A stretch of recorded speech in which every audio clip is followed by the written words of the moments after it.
नमस्कार. पुन्हा एकदा सगळ्यांचं स्वागत. मागच्या प्रकरणामध्ये किंवा मागच्या लेक्चरमध्ये आपण प्राकृतिक भूगोलाच्या अभ्यासाची जी ओळख आहे या अभ्यासाच्या ओळखीबद्दल सविस्तर असं विश्लेषण बघितलेलं होतं. आज आपल्याला प्रकरण पहिलं जे आहे या पहिल्या प्रकरणातलं जे पहिला मुद्दा जे आहे की प्राकृतिक भूगोलाच्या अभ्यासाची ओळख आणि यामधला जो पहिला मुद्दा आहे की ज्या मुद्द्यामध्ये व्याख्या, स्वरूप आणि व्याप्ती या तीन घटकांचा समावेश करण्यात आलेला आहे. या तीन घटकाविषयी थोडक्यात आपण काय करणार आहोत, माहिती बघणार. प्राकृतिक भूगोल म्हणजे काय, नेमकं प्राकृतिक भूगोल कशाला म्हणायचंय, प्राकृतिक भूगोलामध्ये कशाचा अभ्यास केला जातो याविषयी सविस्तर माहिती या पहिल्या मुद्द्यामध्ये करण्यात आली. आता प्राकृतिक भूगोल म्हणजे काय, तर प्राकृतिक भूगोलात नैसर्गिक घटकांचा अभ्यास केला जातो. म्हणजे मानव निर्मित व्यतिरिक्त जे घटक आहेत की ज्या घटकाची निर्मिती निसर्गाने केलेली आहे, हे जे घटक आहेत या घटकांचा समावेश हा कशामध्ये होतो, प्राकृतिक भूगोलामध्ये होतो. मग या प्राकृतिक भूगोलामध्ये नैसर्गिक घटक कोणते समाविष्ट होतात, की त्याच्यामध्ये चार घटक समाविष्ट होतात.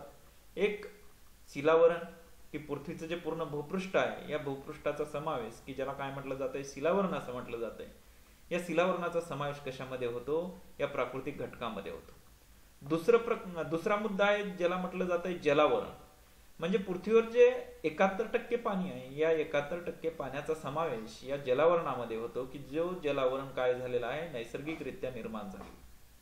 तिसरा आहे वातावरण. पृथ्वीच्या सभोवताली पृथ्वीच्या गुरुत्वाकर्षण शक्तीमुळे अनेक घटक एकत्रित झाले की ज्या घटकामध्ये काय झालेलं आहे, वेगवेगळ्या गॅसचा समावेश झालेला आहे आणि त्याच्यामधून काय झालेलं आहे, एक वातावरणाची निर्मिती झालेली आहे की ज्याला काय म्हटलं जातंय, वातावरण असं म्हटलं जातंय. आणि या वातावरणाचा समावेश हा प्राकृतिक घटकामध्ये होतो की ज्या वातावरणाची निर्मिती कोणी केलेली आहे, निसर्गाने केलेली आहे किंवा प्राकृतिक घटकांनी केलेली आहे. आणि चौथा महत्वाचा मुद्दा आहे तो म्हणजे जीवावरण. पृथ्वीवर अनेक प्रकारचे जीव आपल्याला बघायला मिळतात की जे नैसर्गिकरित्या निर्माण झालेले आहेत. या संपूर्ण जीवावरणाची निर्मिती जी आहे ही जीवावरणाची निर्मिती नैसर्गिकरित्या झालेली असून या चार घटकांचा अभ्यास जो आहे हा प्राकृतिक भूगोलामध्ये केला जातो. आता मानवाची प्रत्येक कृती ही निसर्गाशी संबंधित असते आणि नैसर्गिक घटकाला असे स्वतंत्र स्थान नाही की साधारणतः मानवाच्या प्रत्येक क्रिया ज्या आहेत ह्या निसर्गाशी संबंधित असतात किंवा निसर्गाच्या प्रत्येक क्रिया ह्या मानवाशी संबंधित असतात. आणि मग मानवाच्या निसर्गाशी आणि निसर्गाच्या मानवाशी संबंधित असणाऱ्या क्रियेमुळे काय झालेलं असते, एकमेकांमध्ये एक संबंध प्रस्थापित झालेले असतात, एक आंतरक्रिया तयार झालेल्या असतात. आणि या आंतरक्रियेचा अभ्यास कशामध्ये केला जातो, प्राकृतिक भूगोलामध्ये केला जात असलेला आपल्याला बघायला मिळतो. कारण निसर्गामधला प्रत्येक घटक जो आहे हा प्रत्येक घटक स्वतंत्र नाही, त्याला स्वतंत्र असं अस्तित्व नाही. कारण या प्रत्येक घटकामध्ये दुसरा घटक काय झालेला असतो, समाविष्ट झालेला असतो आणि एक घटक दुसऱ्या घटकावर काय असतो, अवलंबून असतो. म्हणून हे जे एकमेकावर अवलंबून असणारे घटक आहेत या घटकांचा अभ्यास जो आहे, या घटकांचा अभ्यास कशामध्ये केला जातो, प्राकृतिक भूगोलामध्ये केला जातो. आणि हेच आपल्याला या प्राकृतिक भूगोलाच्या ओळखमध्ये काय करायचं आहे, बघायचं आहे. नंतर पुढे जर जाऊन बघितलं आपण तर नेमकं प्राकृतिक भूगोल कशाला म्हणायचं, नेमकं प्राकृतिक भूगोलाच्या व्याख्या बघत असताना ऑर्थर होम्स या शास्त्रज्ञांनी व्याख्या तयार केलेली आहे की ज्याच्यामध्ये ऑर्थर होम्स काय म्हणतात की प्राकृतिक पर्यावरणाचा अभ्यास म्हणजे प्राकृतिक भूगोल असून त्यामध्ये भूपृष्ठ, समुद्र व महासागर आणि वातावरणाचा अभ्यास समाविष्ट होतो. नेमकं प्राकृतिक भूगोल कशाला म्हणायचंय, तर प्राकृतिक जे पर्यावरण आहे या पर्यावरणाचा अभ्यास या प्राकृतिक भूगोलामध्ये केला जातो आणि त्याच्यामध्ये चार घटक समाविष्ट होतात.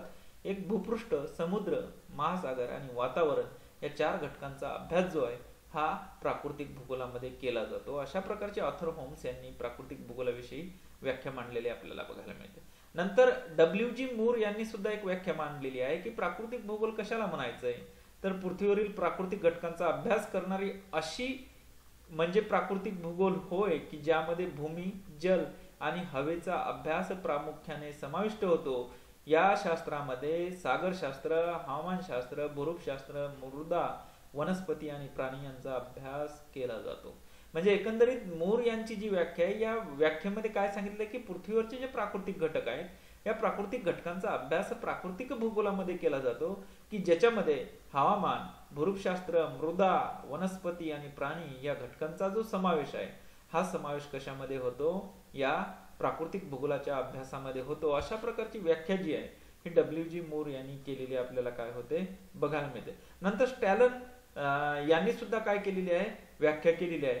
त्यांच्या मते मानवाच्या सभोवताली असणाऱ्या प्राकृतिक पर्यावरणाचे परिपूर्ण ज्ञान प्राप्त करण्यासाठी मानव आणि पर्यावरण यांच्यातील आंतरक्रिया समजण्यासाठी विविध नैसर्गिक शास्त्रांच्या अभ्यासाची गरज असते आणि या नैसर्गिक शास्त्रातील हवामानशास्त्र, सागरशास्त्र, जलविज्ञान, भूशास्त्र, भूरूपशास्त्र व वनस्पतीशास्त्र आदी शाखांचा अभ्यास, त्यामध्ये विश्लेषण करणाऱ्या शास्त्रात प्राकृतिक भूगोल असे म्हटलं जाते.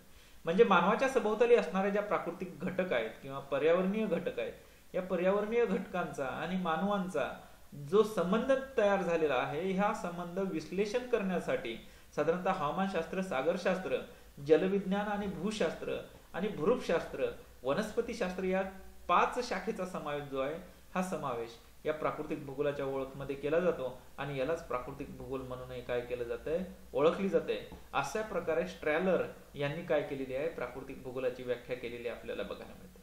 नंतर जनरल प्रमाणे जर व्याख्या बघितली तर पृथ्वीच्या पृष्ठभागावरील वातावरण आणि भूपृष्ठावरील भूभाग, जलभाग यांच्याशी ज्या ज्या भागात संपर्क येतो त्या त्या भागात पृथ्वीवरील जीवसृष्टी अस्तित्वात असलेल्या भागाला जैविक असे म्हणतात. त्यामुळे प्राकृतिक भूगोल व मानव, इतर सजीव, प्राणी, वनस्पती यांच्या सभोवताली असलेल्या प्राकृतिक अथवा नैसर्गिक पर्यावरणात सतत घडणाऱ्या विविध क्रियांचा अभ्यास प्राकृतिक भूगोलामध्ये समाविष्ट होतो. म्हणजे पृथ्वीच्या पृष्ठभागावरील जे वातावरण आहे, भूपृष्ठावरील भूभाग जो आहे किंवा जलभाग जो आहे, यांच्याशी काय होत असते? मानवाचा संपर्क येत असतो आणि मानवाचा संपर्क आल्याच्या नंतर वेगवेगळ्या प्रकारच्या जैविक आणि अजैविक घटकामध्ये वेगवेगळ्या प्रकारच्या क्रिया प्रतिक्रिया घडून येत असतात आणि या सगळ्यांचा अभ्यास जो आहे हा प्राकृतिक भूगोलामध्ये केला जात असलेला आपल्याला बघायला मिळतो.